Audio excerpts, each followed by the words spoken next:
1차 시 탄소 발자국 개요. 9시 47분. 이 시간이 가리키는 의미는 무엇일까요? 바로 2020년의 환경위기 시간인데요. 만약 환경위기 시계가 12시가 되면 환경 파괴로 인한 지구 종말을 의미합니다.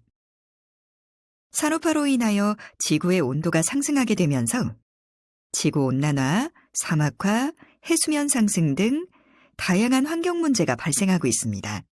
이러한 환경 문제를 해결하기 위해 세계 각국에서는 자원의 재활용, 이산화탄소 감소 등의 통합 환경 정책으로 변화하고 있는데요.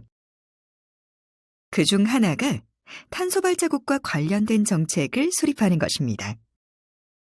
탄소 발자국은 인간의 모든 활동과 사용하는 상품이 생산되고 소비되는 과정에서 발생하는 이산화탄소를 포함한 온실가스 물질이 기후변화에 미치는 영향을 이산화탄소로 표현한 양을 말합니다. 이번 시간에는 환경 문제로 인한 환경정책의 변화와 탄소 발자국의 의미, 그리고 탄소 중립에 대해 살펴보겠습니다.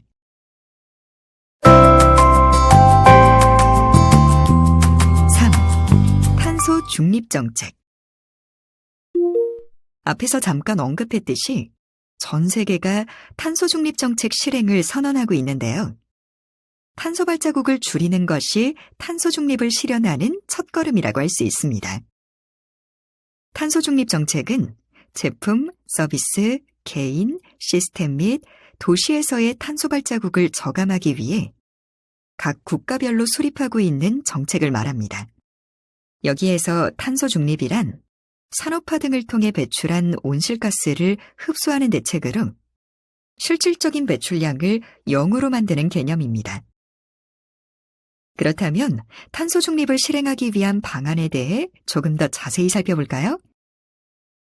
첫째, 온실가스 배출량에 상응하는 만큼 숲을 조성하여 산소를 공급하거나 화석연료를 대체할 수 있는 신재생 에너지인 태양열, 풍력 에너지를 이용하는 방법입니다. 두 번째, 온실가스 배출량에 상응하는 온실가스 배출권을 구매하는 방법이 있습니다. 온실가스 배출권이란 온실가스 배출량을 돈으로 환산하여 시장에서 거래할 수 있도록 한 것으로 산림을 조성하는 등 온실가스 흡수량을 늘리는 데 사용됩니다. 전 세계적으로 탄소 중립 정책을 수립하여 온실가스 배출량을 저감하기 위해 노력하고 있는데요. 각 국가에서는 2050년에 지구 대기 온도가 산업화 이전 대비 1.5도 이상 상승하지 않도록 제한하기 위해 기후위기 대응 전략인 2050 장기 저탄소 발전 전략을 수립하여 UN 기후변화 협약에 제출하였습니다. 우리나라도 2020년 12월 30일에 제출하였으며 2021년 8월 기준으로 29개국이 제출한 상태입니다. 주요 선진국가에서는 탄소 중립을 실현하기 위해 어떠한 전략을 마련하고 있을까요? EU, 미국, 일본으로 떠나보겠습니다. 먼저 EU에서는 EU 그린딜을 시작으로 각 국가별 탄소 중립 정책을 공표하였습니다. 탄소 배출 감축, 에너지 탈탄소화, 신사업 전략, 지속 가능한 운송, 건축 분야 에너지, 식품 안전 및 생태계 보전 등 다양한 정책이 포함되었습니다. EU 그린딜과 탄소 중립을 실현하기 위한 주요 이행수단으로 탄소 국경세와 제품의 환경 발자국을 제안했는데요. 탄소 국경세는 온실가스 감축이 부족한 국가에서 생산되는 저가 제품의 수입으로 인해 매출이 감소하는 유럽의 동종 제품의 시장을 보호하기 위함입니다. 반면 환경 발자국, 즉 PAF는 소비자가 그린워싱의 위험을 줄이고 지속 가능한 결정을 할 수 있도록 비교 가능하며 검증 가능한 정보를 제공하기 위해 환경 주장을 하는 기업들은 표준화된 방법에 따라 환경에 대한 영향을 입증하여야 한다는 것입니다. 이에 따라 EU 신배터리 규정에서는 2024년 7월부터 용량이 2kWh 이상인 전기자동차 배터리와 충전식 산업용 배터리 제품은 탄소 발자국을 산정하여 라벨을 부착하는 것을 의무화하였으며 2027년 7월 1일부터는 최대 탄소 발자국 허용치를 적용하기로 하였습니다. 다음은 미국입니다.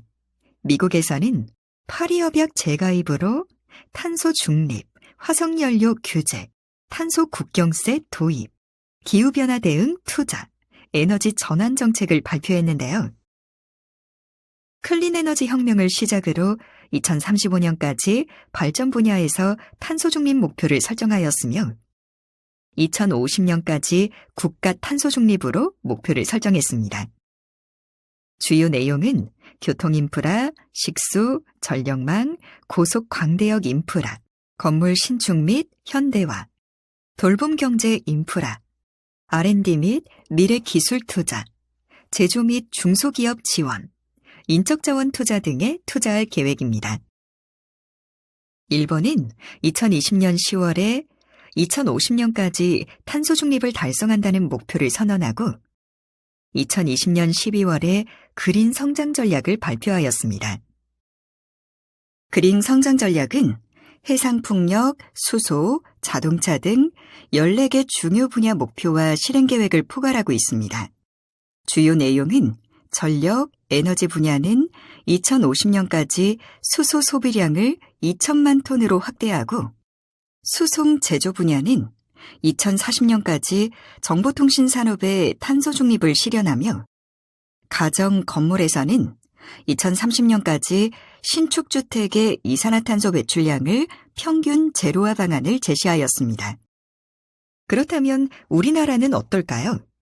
우리나라에서는 2020년 12월에 2050 탄소 중립 추진 전략을 수립하고 2021년 3월 기술개발 로드맵인 탄소 중립 기술혁신 추진 전략을 수립하였습니다. 2030년까지 태양전지 효율을 35%까지 달성하고 2040년까지 수소 환원제철 기술을 확보하는 것입니다. 우리나라의 2050 탄소 중립 추진 전략은 경제구조의 저탄소화, 신유망 저탄소 산업 생태계 조성, 탄소 중립사회로의 공정전환을 통해 적응적 감축에서 능동적 대응으로 탄소 중립, 경제성장, 삶의 질 향상 동시달성이라는 비전을 제시하였습니다. 3대 정책 방향뿐만 아니라 탄소 중립의 제도적인 기반을 강화하기 위한 정책을 포함하는 3+1 전략을 추진하고 있습니다.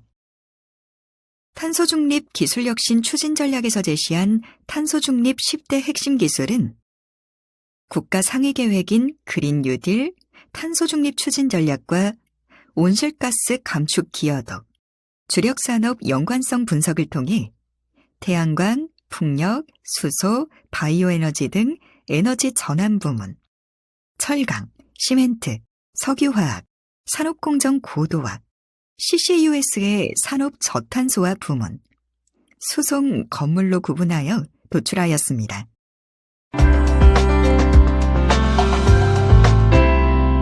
이번 시간에는 탄소 발자국 계유에 대해 살펴보았습니다.